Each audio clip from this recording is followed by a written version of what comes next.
Welcome to Bible over Brews, deep thoughts fermented over time and text. I come, Aaron, Kru Juice, Veverka, your host, and I've got Gumbi. Hey, what's up? And Father Brown. Hi, how are you? Good, how are you doing tonight? I'm doing great. By the way, wonderful Mass today. Well, thank you. Thanks very much. So, I thoroughly enjoyed it. any Mass where Jesus becomes present in the Holy Eucharist is a wonderful Mass, so it's great. I agree. Gumbi, how you doing? Hey, I'm good. Good. Looking forward to tonight. Tonight's going to be fun. We're going to do a review of Marian Apparitions. I am going to be a somewhat honorary skeptic since I'm not Catholic. So I'll bring the questions. Good. That's great. Fair questions. Okay. Especially since we couldn't get George here, That's so. right, slacker.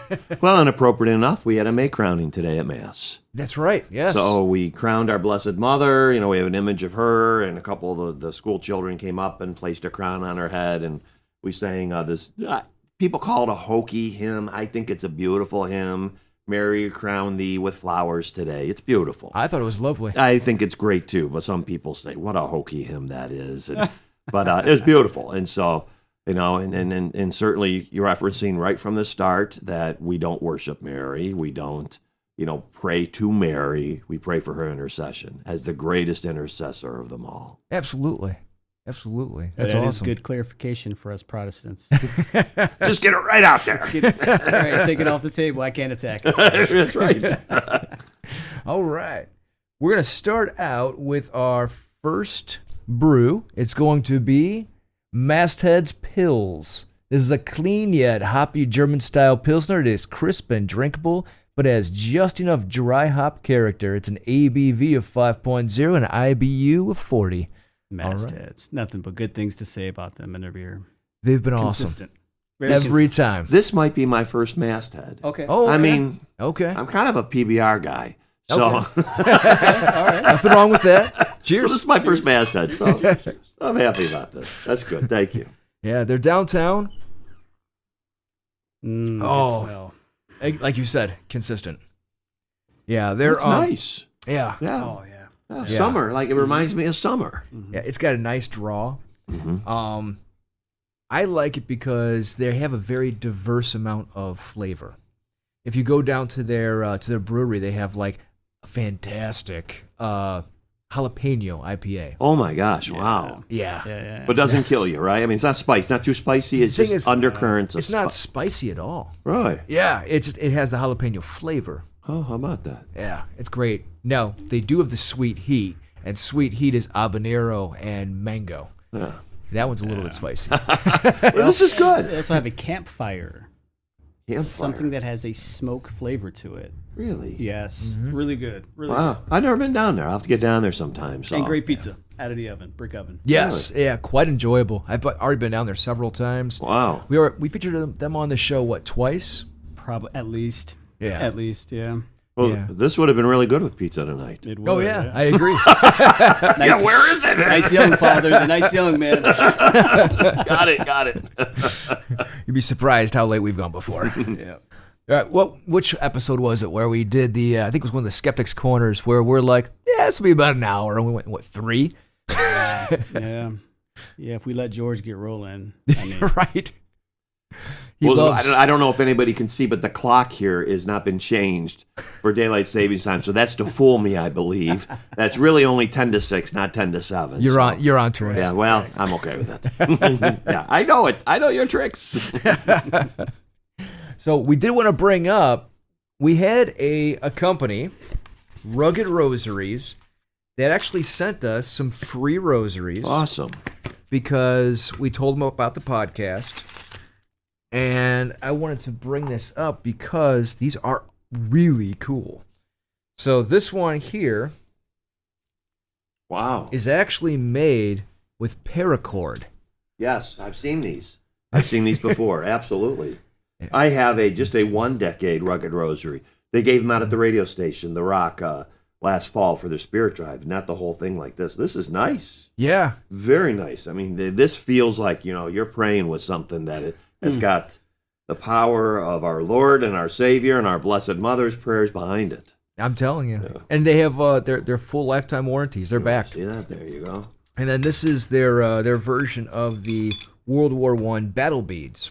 Oh yeah, look at that. Yeah.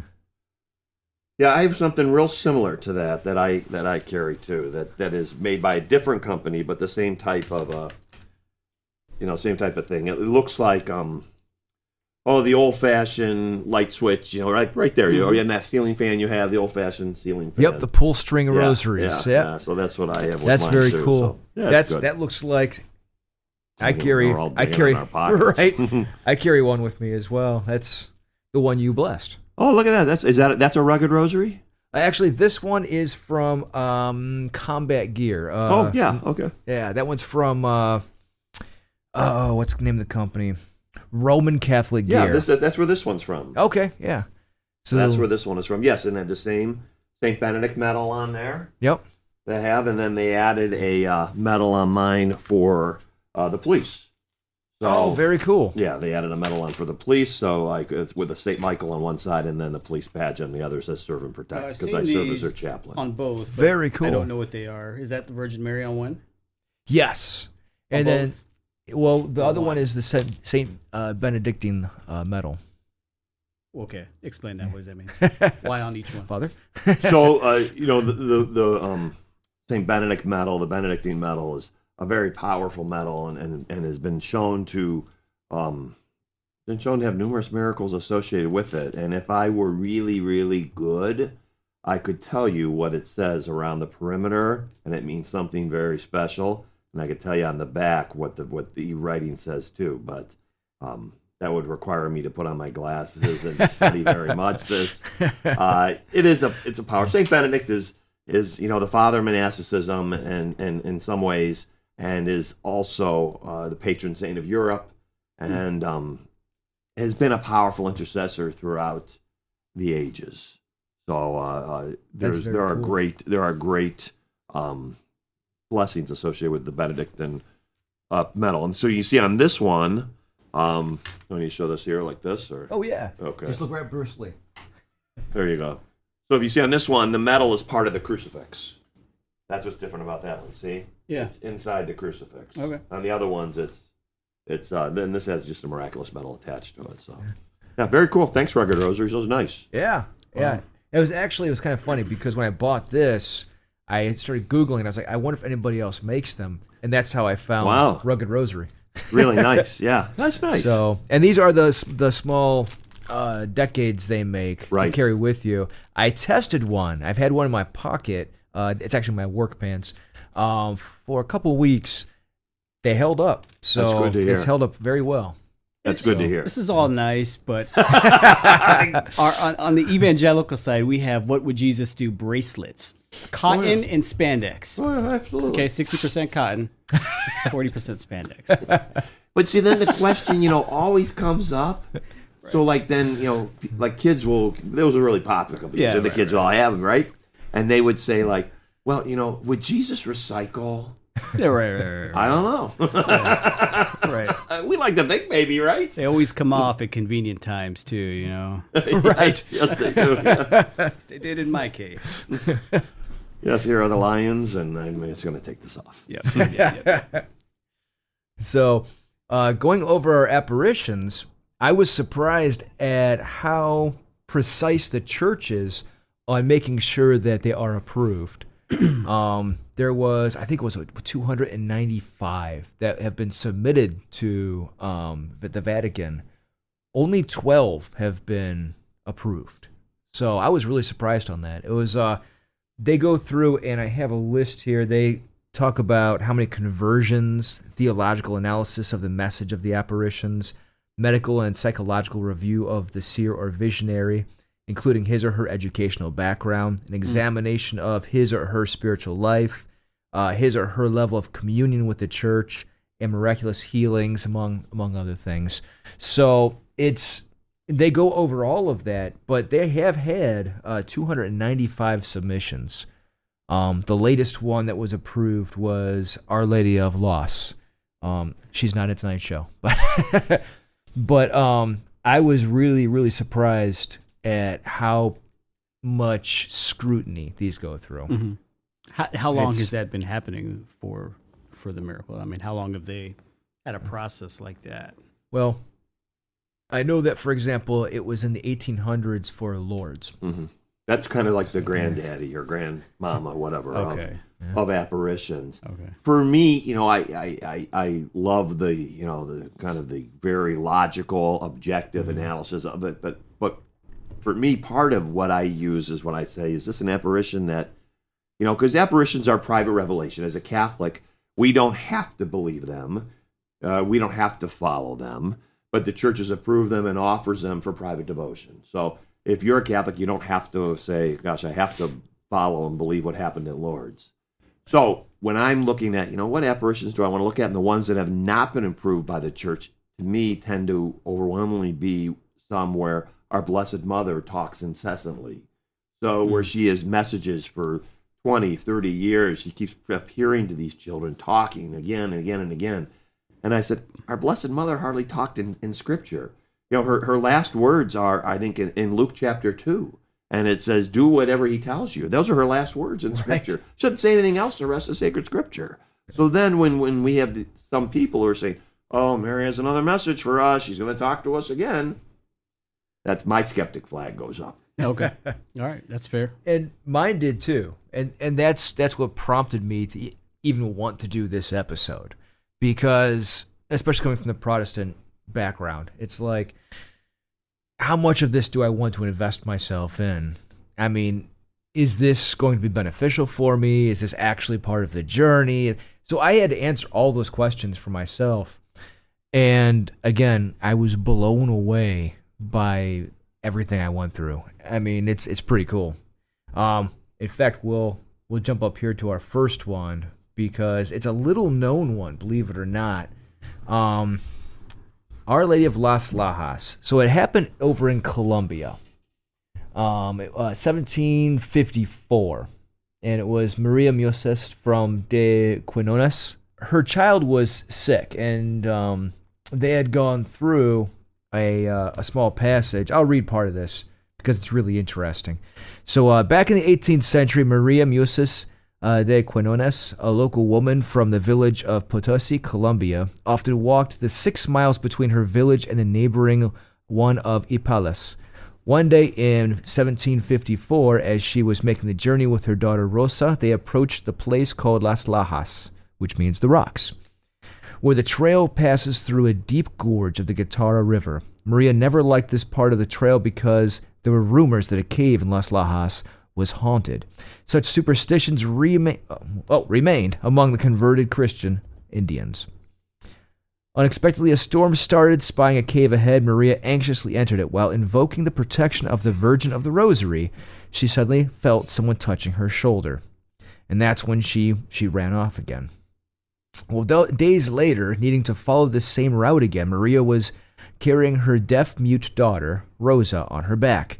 By the time she had climbed to Las Lajas, she was weary and sat on a rock to rest. The child got down from her back to play. The next thing Maria knew, Rosa was at the cave shouting, "Mommy, there is a woman in here with a boy in her arms." Maria became very frightened. This was the first time she'd ever heard her daughter speak. She didn't see the figures that the girl was talking about, nor did she want to. She grabbed the child and ran on to Ipalas. I'm sure I butchered that. When she told people what happened, nobody at first took her seriously. However, as the news spread, some asked if it was true. After all, the child was now able to speak. A few days later, Rosa disappeared from home. After looking everywhere, the anguished Maria realized that her daughter must have gone to the cave. Little Rosa often said that the woman was calling her. Maria ran to Las Lajas and found her daughter, kneeling in front of a splendid woman and playing affectionately with a child who had come down from his mother's arms to let the girl enjoy his divine tenderness. Maria fell to her knees before this beautiful spectacle in reverence and admiration. She knew now that she was seeing the Blessed Virgin and Jesus. Fearful of ridicule, Maria kept quiet about the event, but frequently she and Rosa went to the cave to place wild flowers and candles in the cracks of the rocks. The months went by with Maria and Rosa keeping their secret. However, one day, the girl fell gravely ill and died. A distraught Maria decided to take her daughter's body to Las Lajas to ask Our Lady to restore Rosa to life. Pressed by the sadness of Maria's unrelenting supplications, the Blessed Virgin obtained Rosa's resurrection from her divine Son. Young Rosa awoke in perfect health. Overflowing with joy, Maria went home. It didn't take long for a crowd to gather. Friends and neighbors who had seen the child without life were now overwhelmed with awe at this latest miracle. Early the next morning, everyone went to Las Lajas, each one wanting to check the details for themselves. And that was when the marvelous picture of Our Lady on the wall of the grotto was discovered. Maria Mus de Quinones could not recall ever noticing it until then. Her delicate and regal features are those of a Latin American, perhaps an Indian. Her abundant black hair covers her like a mantle. Her eyes sparkle with pure and friendly glow. She looks about 14 years old. The Indians had no doubt this was their queen. So I'm going to show you the picture now because it's really fascinating. The Colombian countryside recognized this before the Vatican did. The bishop obviously fighting for it because this was an amazing event. So that is the cathedral. Oh, I've seen that. Which is now a... Not in person. Right. Just pictures. It's now a minor basilica in Colombia. It's built right into the wall of the cliff because that's actually where the cave is. Mm. And that is the image that is imbued into the rock. Now, in order to find out just how deep this miracle was, they did have geologists come out, and they took samples off of the front of the rock. There is no pigment. There is no anything. There's no paint. There's nothing. That is the rock. What? Yeah. And then the geologist actually bored several feet through the rock. It goes through the rock. That image goes through the rock. I need a little more of my Pilsner. And it's never faded, I'm sure. It's never faded. Yes. Yeah.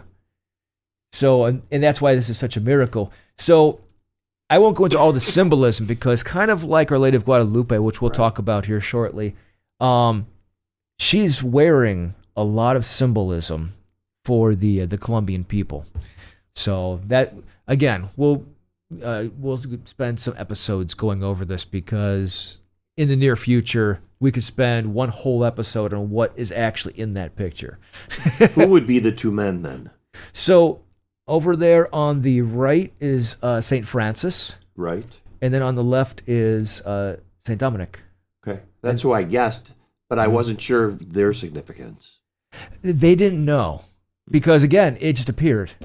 Now, for them, they found that it was significant that she is handing the rosary to St. Dominic. Right. So the crowns came later. That was officially declared by the church. So the church said that they could go ahead and apply the crowns.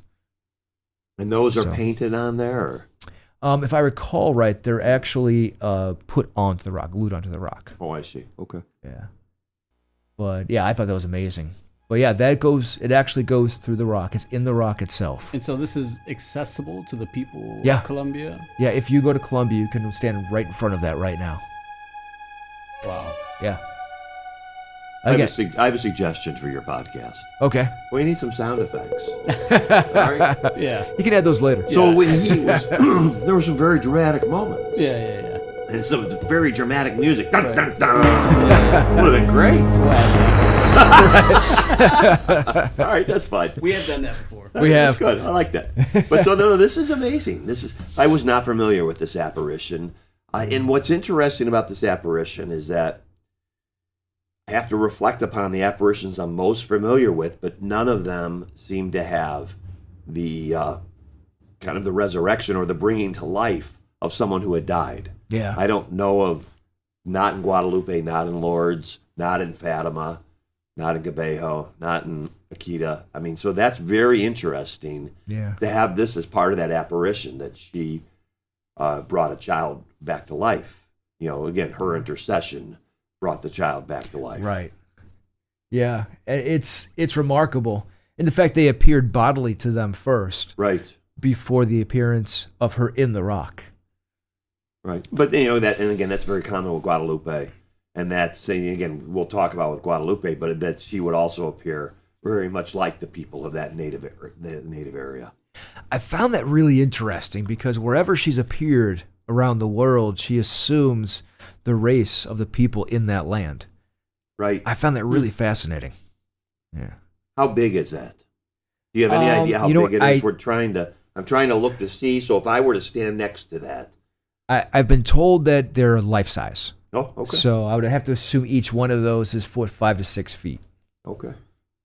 So, that's beautiful. No, it's amazing. I'm glad to know about that. I did not know about that. So you're saying that even before the church, the Catholic Church, accepted this as legitimate, I don't know if that's the right word. Yeah. It went through a process of all that stuff you were showing. So it does. Even the leadership itself starts off with skepticism until it passes there. Absolutely. That's great. Well, that's what I found fascinating is that consistently the church is the biggest skeptic, and that which is good. It's good because what they do is they take that and they want to make sure that this is, legitimately from God. So that way you're not smearing his name. Right. So I thought that was, upstanding. Yeah. So now let's touch on Lourdes. So Lourdes is interesting. I don't know if you want to shed some light on this, but Lourdes is interesting. It certainly is. And so, again, some similarities with Las Lajas is that the Blessed Virgin Mary appears to this poor shepherd girl, Bernadette Subaru, and that she often appears to either children or people. Bernadette was thought not to be very smart, and she was known to be kind of slow. I would guess it would be how she might be described, probably more other terms, but probably slow. So it appeared to her, and she was told to get water to find this grotto, the spring, and she dug through this dirt and found this water. This beautiful lady had told her to do this, and when she dug this, through this dirt, this water bubbled up, and then they learned that this water had healing properties. And so she went back and she said, I saw this beautiful woman, and there's a spring and all this other stuff, and they dismissed her because she was a young girl. She might have been in her teens, and again, was not the sharpest knife in the drawer. And they said, Bernadette, you don't know what you're talking about. And then when she went again, this woman who Bernadette never identified as the Blessed Virgin Mary because she just said it was a beautiful woman. This woman said, tell them that I am the Immaculate Conception. Okay, so this was what, 1858, right? Yeah. 1858. And when she said that, Bernadette went back and said, they said to say that she is the Immaculate Conception. And there's no way that Bernadette could have known that because it was some advanced theological teaching and it was not fully accepted as a dogma of the Catholic Church until after that. Yeah. I want to say it was 1850 then. I believe so. Yeah, it was very close to that time. Yeah. So it was well known, but it was not officially accepted by the church at that point in time, not as a dogma. A dogma is a tenet of the faith that we have to believe. So Bernadette, there's no way she would have known that. There's no way. And that for her to know that, that convinced them. And then since then, there have been numerous recorded miracles with Our Lady of Lourdes at the shrine there. Beautiful shrine, and people go. The spring waters come into this. I've never been, but they come into this area where you go into this freezing water, and it's a lot of sick people. A lot of people are suffering from various infirmities, and some are healed, some are not. But there have been, I don't know what your research showed. It was how many healings did it show? So there's this is where it gets a little bit weird. So, but in a good way. Over 7,000 miracles have occurred over at Lourdes. 69 of them have been verified under a very particular set of rules. What's really cool is that the church actually set up, this is early on in the 1880s. They set up I think it was 1883, I think it was. They set up a council and they're stationed there at Lourdes, and they're doctors and they're scientists, and they examine every miracle. And they've documented 63 that they say are very, very stringent guidelines. And they're not all Catholic. Oh, no. That was going to be my next question. It has to, so their stipulations, it has to happen immediately. Yeah. It has to be lifelong. And what was the last one? The last one was, I think it has to be life-changing. I think those are the 3 that it has to abide by. So now they did confess that a lot of the miracles happened after people left, and they don't include miracles where they take the water to people, and they said that happens as well when they bring the water back from Lourdes and they put it on people. They also do heal. They don't include those either. So there's over 7,000 miracles that have been professed there, but by their guidelines, there's 69 that are verified to go through all the stringent protocols. So, but. And I even have a government paper. I pulled it. Our government actually did a study on Lourdes. Really? Yeah. I didn't know that. Yeah, I have it now. Yeah. Okay. Oh, nice. Yeah. So, Why would they want to do that? I don't know, but they did. So when was that? Oh shoot, I have to look again. I have it. I'll send it to you. Okay, that's fine. Just curious. Yeah. It's I want to say it was in the 50s. Okay. So, but I thought that was fascinating that they actually Absolutely sent somebody there to examine all the paperwork and go through it and then re-examine all the claims. And sure enough, they verified that it's true. It's interesting. Now, mind you, their terminology is a little different. Right. Like they say, well, it's unexplained. It's unexplainable. Right. So they don't want to say that it's a miracle. But at the very end, it does say that Lourdes is consistently a place that is good for science and religion. So, and that's a paper right from our government. So wow, that's interesting. Yeah, I was not aware of that. Yeah. So, but yeah, I find it's really interesting. And again, the message that, echoes down with each one of these is always fascinating.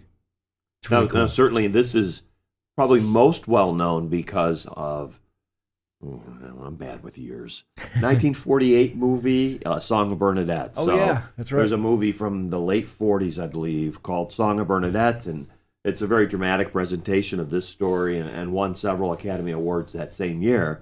And this got to be very well known, and usually around her feast day for the Our Lady of Lourdes on February 11th, you'll see various networks rebroadcasting this movie, Song of Bernadette. It's a very engaging movie. It's very sweet. It's That's nice cool. Movie. That's really cool. Yeah, there was Napoleon III actually did barricade this grotto because there was so much going on around it. He wanted to make sure that people weren't getting hurt or being misled. Wow. Or his son got sick, deathly sick, and somebody brought him water from Lourdes. It cured him, and so he opened the grotto back up. How about that? Yeah, that's a great story. Yeah, I didn't know that. Yeah, it's pretty cool. It's really cool. Like I said, we could spend a lot more time on these. We're just going to briefly go over this a little bit. Yeah, absolutely. In fact, on Guadalupe alone, I have several hundred pages. It's amazing. Sure. Yes. Yeah. It's we don't have that much beer, Aaron. When is the German apparition? German beer, German apparition. We need one. Well, I mean, so I thought maybe with the German beer, we might have a German apparition, which I'm not familiar with one. I'm not. Okay. Now I'm going to research. Yeah. This is good German beer, though. It's very good. Wow. I like it. It's flavorful. Mm-hmm. It's light, but it still carries a robust palate. Yeah, full body, yeah. Yeah. And it's consistent all the way down. All the way down. Yeah, you're right. Yeah. Yeah. So, again, I love this. And it even says right here where I was talking about the doctors, it even says the doctors affiliated with the grotto in 1883. Pope Pius X formally constituted the medical bureau we know today in 1905. So that's when it came to fruition. That's great. So, yeah. And his reasoning, again, was awesome because he wanted to make sure that nobody was biased. And that's why he commissioned it. So these are completely secular, or as far as they know, completely secular doctors and scientists that do the examinations. So I think it's awesome. Yeah. Yeah. The skeptical side of me would say that there's incentive to want to legitimize every claim. Right. But when I see the numbers the other way, saying that no, we have a process, Right. it's got to meet all these guidelines, and so only very few make it, that sure makes it hard to refute. Yeah. It kind of clips my wings there. And I think what's great about this is that it does lay out, kind of a paper trail for this. Mm-hmm. So there are numerous people who will discount the miracles of Jesus Christ in the Bible. Sure. Yeah. And they'll talk about, that boy that was possessed by a demon. Well, really, he was epileptic. And he was having an epileptic fit when he was throwing himself around, throwing himself into a fire, all these things. Yeah. And that Jesus just helped him with his epilepsy. Mm-hmm. So, there's a lot of people, you can justify anything. But when you set up a board like that with a paper trail, Yeah. I mean, that's good evidence. Yeah, I agree. And they do make all the records available to all doctors and scientists worldwide. So, which is really cool. And again, many more miracles have happened there outside of those 69. It's just that it didn't meet those criteria of it happening immediately, of it being on site, of it, et cetera, et cetera, et cetera. So that if the miracle happened during that, because they, like I said, they admit inside of the report that people did get better after leaving. So, but they don't count those because it wasn't immediate. Right. So, so there's many more miracles that happened there outside the 69, but it didn't meet their criteria. Okay. So it's really cool. Let's move on to a fascinating one. Our Lady of Guadalupe. This is probably one of my favorites. It's mind-blowing. I didn't realize how deep this was. I currently have a 200-page journal on this one. It's Wow. It's in depth, and I also have another 200 page one on Our Lady of Akita. Oh, yeah. Yeah, that's a great one. Yeah. But this one certainly is more popular because she is the patroness of the Americas. And so there's a lot of devotion that's developed to Our Lady of Guadalupe. Yeah. And there's a lot more I didn't realize about her. I mean, a lot more. For example, the Aztecs and the Mayans, they enjoyed human sacrifice. Mm-hmm. They would sacrifice 20,000 on average, and then on larger feast years, up to 80,000. It was quite popular in South America. Ouch. At one point, the priests were actually trying to minister to them, and they included the priests in the sacrifices. What happens? Yeah. Get too close to the fire, you get burned. Right. What's amazing is it stopped at Our Lady of Guadalupe. That's when the human I didn't know sacrifices that. stopped. Yeah. It actually coincides with her appearances. You mean Wow. the human sacrificing stopped? Okay. during Our Lady of People Guadalupe. stop doing it. Yeah. And his since stopped. Yeah. It stopped at Our Lady of Guadalupe. That's when it stopped. Cue dramatic music. I found an article when I was researching this which showed the dates when it stopped, and I was like, oh wow, that does coincide. That's amazing. And to their credit, the conquistadors were trying to put an end to it, but they just, obviously people kept doing what they're going to do. Right. But it was during her appearances when not a single one after that was ever recorded again. So, yeah. So, again, fascinating. And she is one of the most talked about. It was in 1531. Let's see. Juan Diego was the one that she came to.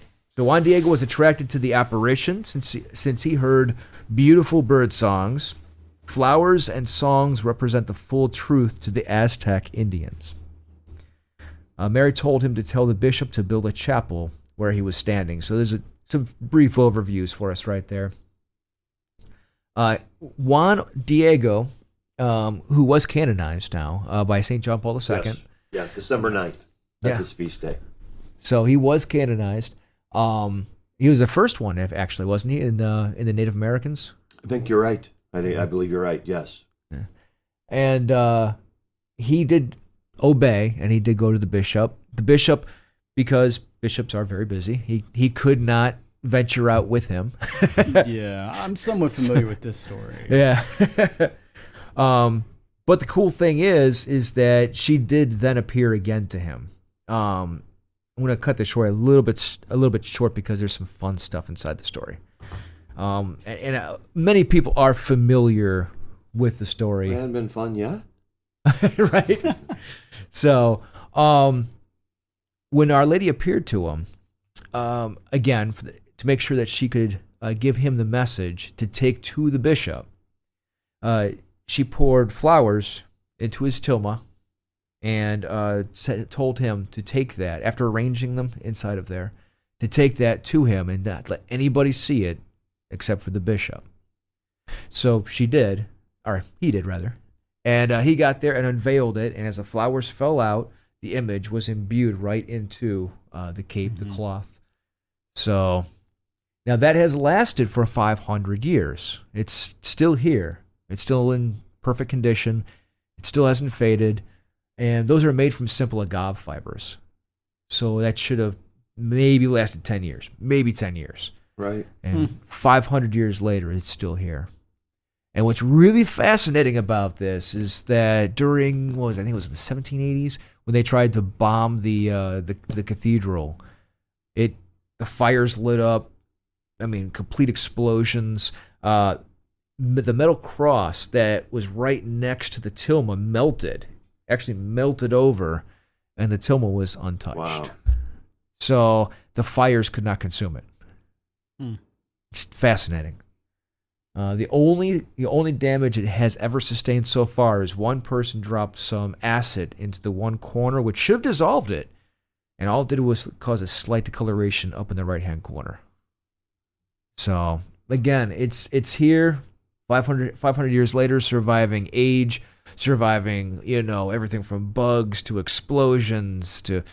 Oh, it's absolutely amazing. I mean, Yeah. So when you consider that image and just the beautiful image that it is, and the fact that it's set up, it's of the native people, so it represents, just like in Las Lajas and in other places, it represents the native people. Yeah. And then the other miracles within the image itself is that in the eyes, you saw probably the information about the eyes, that yes. when they zeroed in and took very, very close look at her eyes, zoomed in as close as they could with technology today, they could see some figures in her eyes, reflected in her eyes. So it's just as the human eye would work, it would be reflected within the eye, and those figures were of Juan Diego and the bishop. Yeah. So it's almost like they were captured at the moment when he would present the tilma to the bishop. That's verified. Wow, that's a bit creepy. They used cool. Yeah, cool but creepy. They used modern technology, and what's cool, if you go to Amazon, there's a great special on it, and where they actually show him working on the image and magnifying it by 2,000%, and then he's able to turn it into a 3D image and pull it out and look at it as a 3D image. It's Amazon? really cool. Really? Yeah, it's on Amazon. Surprising. Yeah, there's two of them on there. I believe that one was called Our Lady, a Living Image, Guadalupe, Guadalupe, or a Lady, or something like that. Look for the Living Image. Okay. Yeah. Yeah. But I was really impressed, and I just played it in the background because it was during work. If I'm in my cubicle, I play stuff like that while I'm working. And when I heard, that they were, magnifying it by 2,000% and causing 3D imaging, I was like, what? Yeah. Wow. Sure enough, it's really cool. Yeah. Now, what's really fascinating in that special, he also found out, he was looking at it, and what made no sense to him was he saw an African American, and he said, that makes no sense whatsoever. Until he went back and he looked at documents from that time period in that temple, and it turns out that there actually was an African American there. Wow. Yeah. And he saw that before going to the documents. So, I mean, it's fascinating. I mean, he could even see like the different jewelry that like Juan Diego would have been wearing, Yes, yeah. Reflected in the eyes. Yeah, it's fascinating. It's mind-blowing. They also say that So I don't know if you have a picture of the image, but that the stars that are on her represented within her image represent the exact constellation that would have been in the sky at that time. Yeah. So they've studied where see on her mantle there are stars present there, and they said that those would have been the exact ones in the sky at that time.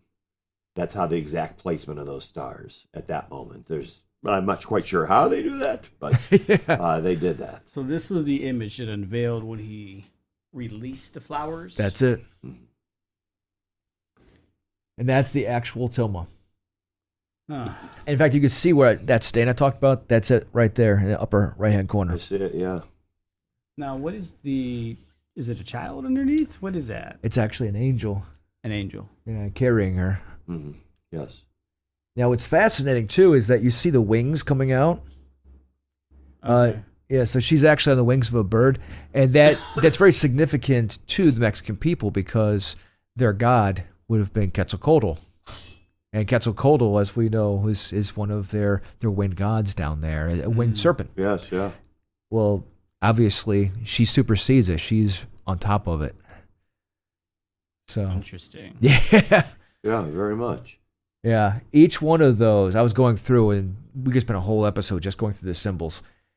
Everything in there is symbolically significant to the Mexican people of that time period. The cord that's that's tied around her waist up by her hands, that is a sign that she was with child. So that was a Mexican custom that she was with child, and certainly is believed that she's carrying the infant Jesus at that time. She's become a very strong patron saint for the pro-life movement, who look to Our Lady of Guadalupe to help them, in the fight for pro-life issues against abortion and other issues that are targeting human life. Yeah. And that that being the case, most people in Mexico are Catholic, right? It's predominantly Catholic, right? That's why. Okay. So, here in America, we seem to have an equally strong, abortion movement. Yeah. Is that the case in Mexico too? Is it the same there? I don't know a whole lot about what it is now, but certainly historically there have been times where religion has been repressed. In the early part of the 20th century, the Catholic religion was repressed. Priests couldn't wear clerics. You weren't allowed to have church services, and it was a very dangerous time to be a person of faith. Mm-hmm. And so, I don't know though if abortion is. Is it? I don't legal know. now I don't in know. Mexico, I don't know the answer to that. From what I've understood throughout the ages, the government has never been a friend of religious faith. Okay. Yeah. In there or Portugal, actually. Right. Same thing. Yeah. It's just interesting to know if there's any relation, because here in America it seems to be abortion's popular and it's a trend, and at the same time, at any given moment in the media, anytime the Catholic Church gets an opportunity to be thrown under the bus, they are. Right. You're exactly right. So it's just interesting to see that. Yeah. Agreed. And it's everything in there. Again, here's the information on the eyes, like you were talking about, which is cool. Another thing is the preparation of it. So if you go again back to the image, there is no sign of there being any prep work. So this is a very, very rough cloth. Very, very rough cloth. To not lay down any kind of prep work ahead of time, is unheard of. I mean, you would put a base layer down before you would put this on. And what's fascinating is the reverse of it is also perfectly imprinted. It goes through the fibers. And there's no sign of brush strokes. That's amazing. What I love, just a little spiritual devotional part of this. So when she first appeared to Juan Diego and she said, build a chapel here, go to your bishop, tell him. So he goes to the bishop, says, I need proof. So the next day or a day or two later, Juan Diego is going to see his sick uncle again. And he had to pass by this very specific spot where Our Lady of Guadalupe had appeared to him. So he decided, it was Mount Tepeyac. He decided that he would not go the same way he had gone before. He would go a different way. And he thought, I'm going to avoid her. I want to avoid that lady. I don't have time for her. I got to go see my sick uncle. So as he's going this different way, she appears and she stops him. And she says, don't worry, your uncle will be fine. No, am I not your mother? Am I not here to care for you? And I love that. Is this the same thing? Oh, different? Okay, I got to finish this one. But I love that because, at least in our Catholic faith, we believe that Mary intercedes for us when we need her the most. Yeah. Regardless of where we are, regardless if we're trying to avoid her, regardless if we want to, have nothing to do with her, she's there. And so I love that about Juan Diego, that he just shows up. He's trying to get away from her, and she's, hi. That's fascinating. Well, and I believe, if I recall right, wasn't he avoiding her because he was trying to take care of his sick Yeah, uncle? he was trying to get to his sick uncle, and he is very busy. Had to get in, and Mary said, don't worry, your uncle's fine. So there's a case where she interceded to heal somebody who was sick. Again, Las Lajas is very interesting because she raised that child to life. I've never heard of that in any Marian apparition. It's very interesting. Yeah. Again, I don't know of too many people who know about it whatsoever. That's why I was fascinated to find that one. Just listening to Father Calloway on his presentation on the Rosary. Join us for the rest of the conversation in part 2.